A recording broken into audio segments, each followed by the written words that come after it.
Sa komplikado yan, tol. Parang nagkadikit siya. Nagkamali ako ng shade. Sir, libre na lang yan. Kayo nga magsabi, sir. Yung dineclare kong price, ilang percent yung binawas ko? Halos kalahati. Yun, kita nyo naman. Hey, what up, boys, Solar Boys? So, ngayon, another day, another tattoo na naman ang ating gagawin ngayon sa ating. Yan dyan lang, oh, sa may Solar Boy Tattoo Studio. Medyo tanghali na nga tayo. Medyo hindi ako nakatulog maayos kagabi. Nagkape ako eh. Ano ang kotse natin? Ang dumi pa, oh. Pa natin ay kakarwash kaya hindi pa natin pinapasok dyan sa loob ng bayan. Shoutout kay Kuya. Tulog ka lang may pinyan, ano. And shoutout sa videographer natin, oh. Galing lang mag-jogging. Uy, maingay, may natutulog. Sige na, babay na. Peace na. Ganun lang, oh. Dito na tayo sa shop. Hindi ko pa nga naubos yung saging ko. Hello, good morning. Good day. Mga squad kong mananapski. Siyempre, flex na rin natin yung Solar Boy shirt natin at Y2K shades. Nandito lang mabibilihan sa ating studio. Alright, nandito na nga yung client natin. Paano mo? Francis. Actually, ano na yun siya eh. Ito yung client natin. Nagawa ko na siya last time. Dun sa lumang shop natin sa Pag-asa. Ngayon ko nalala, malaking tao pa pala. Nag-print na tayo, medyo nabitin eh. Kaya magpiprint ulit tayo ng panibago. Mag-set up lang ako, sir. Hintay na lang ako doon. Tawagin ko na lang ako. Alright, all set na nga tayo dito. Siyempre, wala nang iba. Mami products ang ating ginagamit. Ito, actually, print natin. Ano to eh? Mami na thermal paper. From stencil stamp, inks, black ink, machine, gloves, siyempre. Wala tayo, sir. Jack boot. Siyempre, ito. Mahaba-haba session natin. Kailangan ito tayo. Uso pa naman ngayon. Sipon ngayon.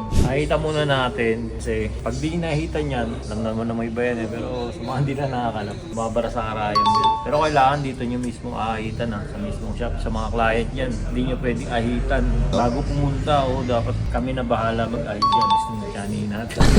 Yun, after natin ahitan, meron tayo pang moisturize eh. Parang lotion. Para yung skin niya hindi mag-dry bago natin umpisahan. Kasi pag direktang stencil natin, minsan ang lagkit or dry na ng skin eh. Tapos na tayo. Sa may outer arm pa lang. Break time muna tayo. Malaki-laki itong nilatrap namin eh. Ang haba ng braso nun, sir eh.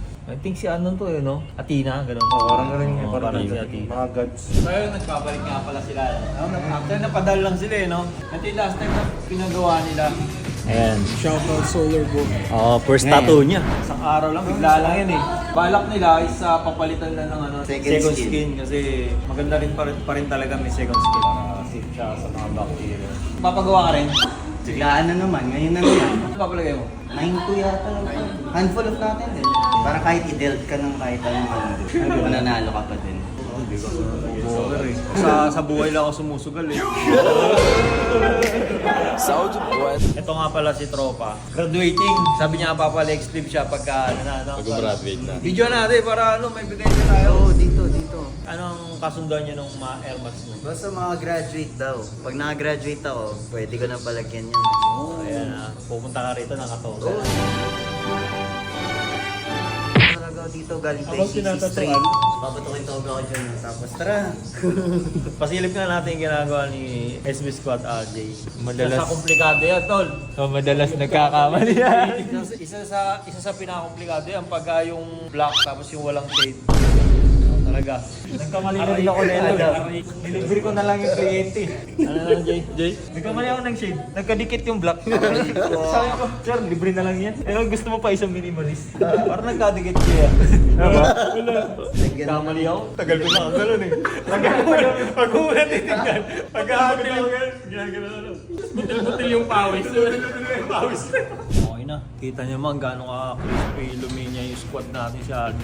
Sir, tanong ko lang. Yung tattoo nyo ba is mahal o mura? Marami kasi nag-aakala na mahal dito sa shop natin. Pero mahal, sir, mura. Mura. Saka the best, kung pipili kayo ng tattoo artist. Worth Ako, it, no? lahat sila ikutin. Worth it naman, sir, sa Sobra. presyong binigay dito. Nag-aakala kasi nila mahal yung pricing namin. Minsan kasi depende rin sa pakiusap eh. Kunyari may dineclare kami yung price, pwede naman kausapin yung artist eh. Bigay namin sa presyong Negotiable lang. Ganun lang. Minsan niya kunyari meron kayong design na tripan ng artist, kahit mura, minsan binibigay talaga nila eh. Yan to, first tattoo. Biglaan, first time. Sabi ko yung chest piece na gagawin niya, pwede kong ibigay ng isang session lang na sa presyong maganda, pero kailangan tapusin yun. Alright, we're done. Hindi ko natatanong si sir kung nasaktan siya. Hindi, masakit naman talaga to. Actually, malaki si sir. Anong height mo sir? 6'2". Ang haba ng bias niya. Yung wrap around namin, mga nakailang oras ba tayo? Medyo matagal, medyo matagal. Matagal. Yung mga detalye niya, mga lukot-lukot ng damit niya, nakikita niyo naman. Kaya naman na yan, papakita natin sa inyo yung pinaka-detalye, yung mga proseso ng ginawa natin. Black and gray wash lang yan. Siyempre, ginamitan natin ng ating premix na Mami. medium dito sa may inner arm, and then ito yung sa outer arm niya. Kinonect na natin yung sa upper arm niya. Ito may sumpa talaga tong sa loob na hindi nalalagyan eh. Hindi nalalagyan. Nagpe-present sila ng design, wala na dito. Lagi ko hinahanap yung parang dito, wala na. Full sleeve na yan, hindi nakasali to. Sir, kayo nga magsabi sir, yung dineclare kong price, ilang percent yung binawas ko? Halos kalahati. Yun, kita niyo naman. Ganun tayo dito.